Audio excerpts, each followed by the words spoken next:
Okey, Kak Zai nak share dengan you all semua, mereka yang nak menjadi YouTuber, nak menjana pendapatan, okey, nak monetize you all punya video-video dalam channel YouTube. Okey, salah satu yang Kak Zai nak share dengan you all semua, salah satunya ialah kita punya video tu adalah 3,000 jam tontonan. Okey, make sure 3,000 jam tontonan.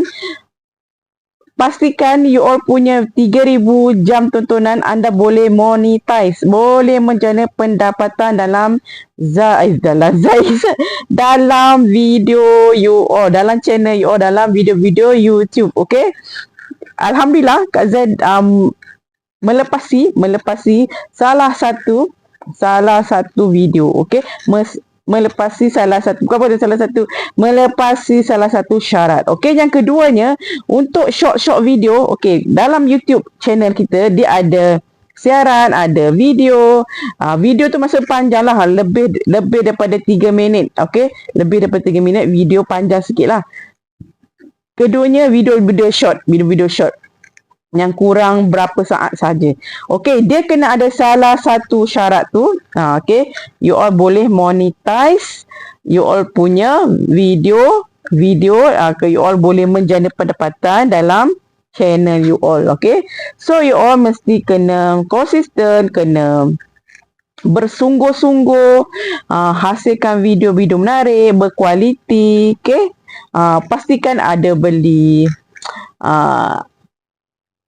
gadget-gadget. Contohnya macam mic ni lah. Kita ada untuk kita punya sound dalam video-video kita tu sharp. Okay? Ni salah satulah kita punya site untuk kita approve kita punya video-video. Okay? Untuk short video pastikan 3 juta tontonan. Okay? 3 juta tontonan. Alhamdulillah Kak Zai banyak buat video short. Hasil tontonan dia sangat highest. Selain daripada video-video panjang, video-video short Kak Zai banyak sangat membantu.